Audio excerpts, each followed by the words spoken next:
kind of embarrassed to be doing this. I'm kind of shy. I find talking to people really hard. So you guys asked me some questions, and I guess you want some answers to them. Is that the idea? Yeah. The last video I made was way too long. I actually went for a drive and got really lost. I was just, babbling on to myself. I don't know, I felt like I was talking to you guys, but obviously I was just talking to my camera. Awkward. So, the first question that I was asked: would you rather jump out of a plane willingly or off a bridge with merely a strong rubber band to keep you from splatting into the scariness below? Kind of morbid, don't you think? Control freak. So I'd probably prefer to willingly do anything. But still, jumping out of a plane is a little... I need to know more specifics if I were to make an educated decision. Like, do I have a parachute? Or am I just jumping?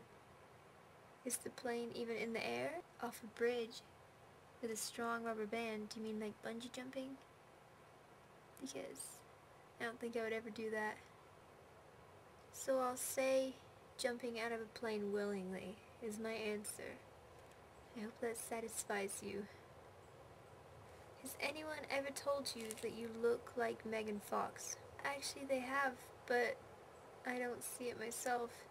She has had plastic surgery, so she doesn't look like she really looks like.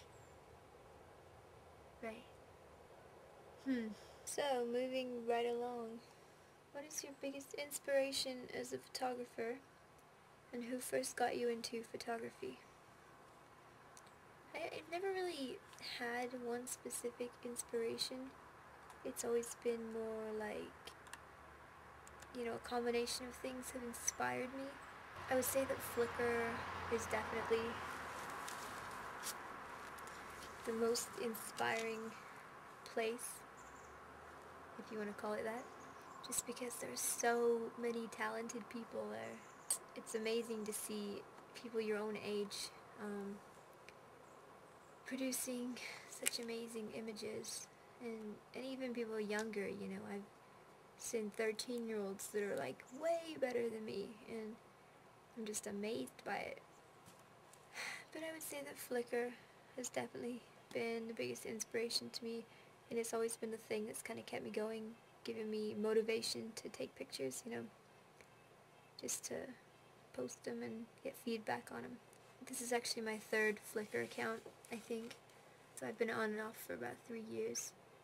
My first account I had for a long time, and I had tons of contacts, and I got tons of comments. I used to get on Explore like once a week. My pictures were awful. I'm not even kidding. I would take pictures of flowers and then cross-process them, edit them so the colors looked completely unnatural. These ants are driving me crazy. And they were just bad. They were just boring. But, that's kind of the reason I quit Flickr at that time, is because it just became a big popularity contest. I'm sick of Explore completely, because the same people get on there day after day after day, and I know because I used to be one of them.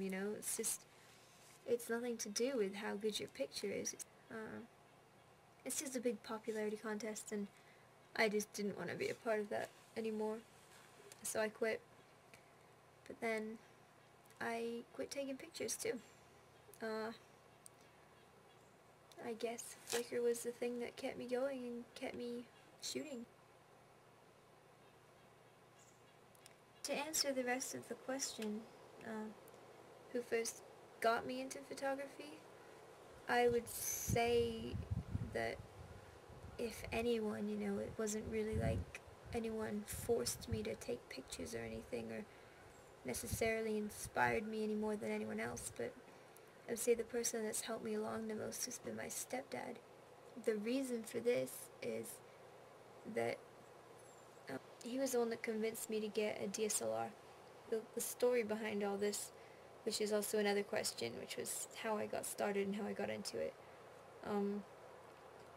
The story behind me getting my DSLR is I used to have a Fuji Finepix little point and shoot that I really liked, and I just used to shoot random things with that. None of the pictures were any good, obviously, because I sucked. And then I upgraded to a better Finepix, which had a bigger screen and more megapixels and all that junk. 8 batteries like nobody's business. That summer I went to camp and I took lots of pictures and it was great. And then I went to England and I took lots of pictures, and then on the plane ride back I left that camera on the seat. It was very sad, and then I went a whole year without a camera. So I went to England again the next summer. I played around a lot with my dad's Fuji Finepix, but it was much better when it was a bridge camera, and I really liked it. And I remember taking a lot of pictures at the beach, you know, sunsets and stuff, and I was amazed at the capabilities of his camera. So then I came back to the States after that summer, intent on getting one, you know, just like his. And then my stepdad came to me and said, well, why don't you get one of these, a DSLR? And I was just like, no way. You know, that thing's too crazy. That's a professional camera. Little did I know that it wasn't, but I just thought it was too complicated for me, and I didn't want to learn.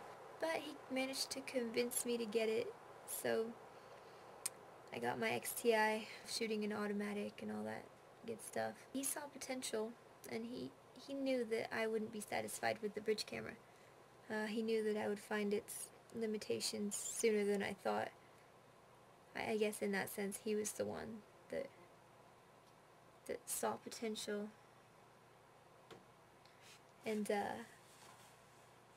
yeah, helped me out in that sense. And the rest of my photography journey just kind of went from there. I don't know, it's been a slow, painful process getting to where I am today. I'm still nowhere near where I want to be. Close to 2 years ago, a friend of mine challenged me to start shooting in manual, and I didn't even know that my camera had a light meter in it. I didn't even know that it, you know, I used to take pictures in manual, struggling. I understood about aperture and shutter speed and all that stuff, but I just didn't know it had a light meter, and so I would just, everything would be overexposed, and I was just like, how do people get the right settings? You know, I was just ignorant. I didn't have a clue. The next question is, what's the most embarrassing photo shoot moment you've ever had?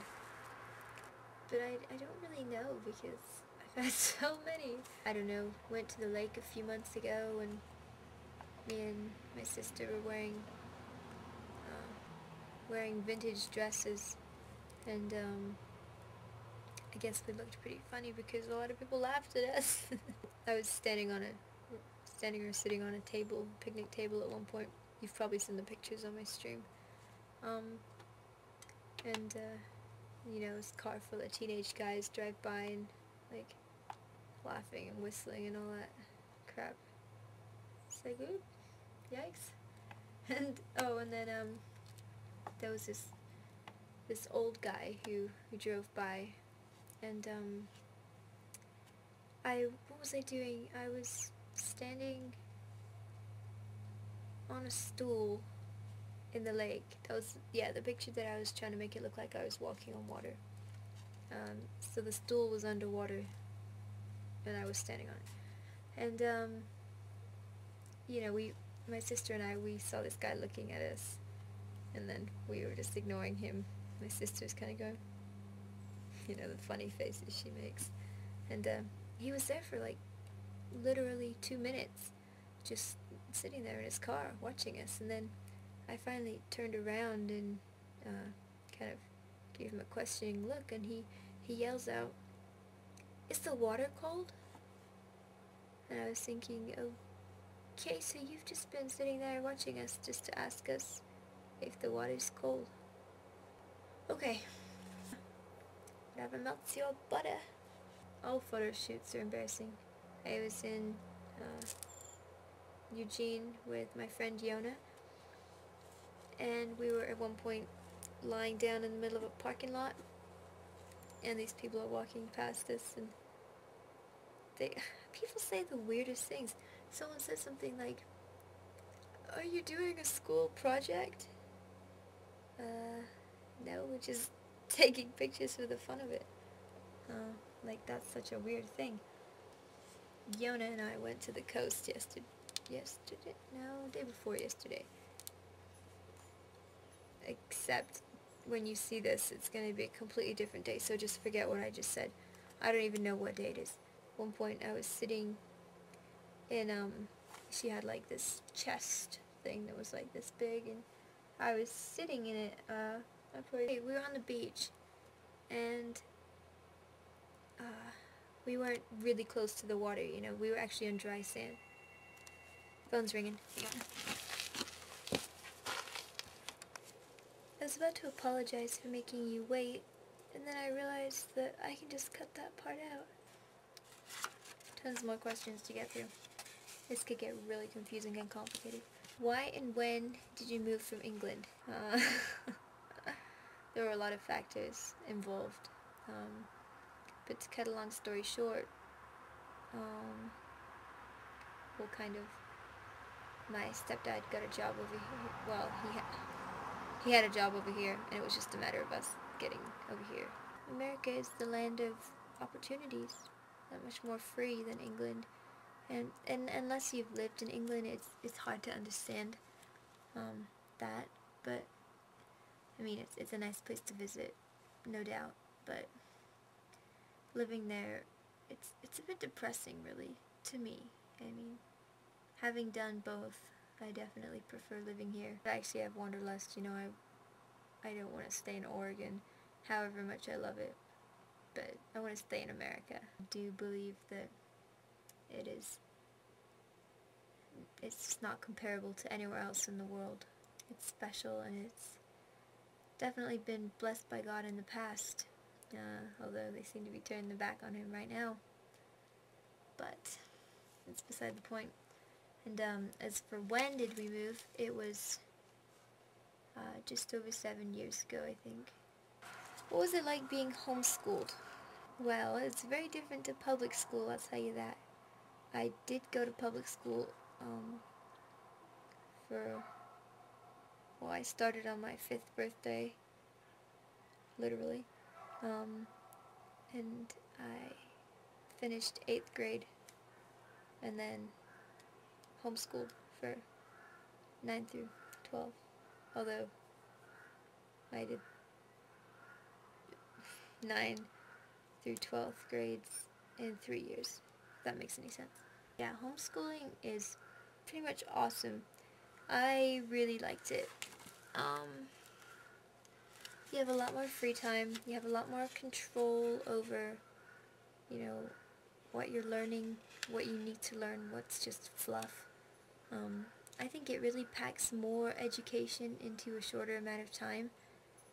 And I don't know what it's like for other people, because obviously everyone has a different schedule and curriculum that they use. But we switched on Schoolhouse, which I think it's a great curriculum. It's all on the computer. So it's almost just like you're teaching yourself. And I think that's the best thing about the whole homeschooling thing, is that you learn to learn things. You learn how to learn, rather than just being taught. And different people learn in different ways. For me, I loved just being able to do it all myself, you know. I always hated, classes where you had to sit there and listen to a teacher drone on and on and on. I'd always be doing my work while the teacher was talking, kind of thing. But that's just the way I learn, and other people might benefit from, having someone actually tell them how to do something.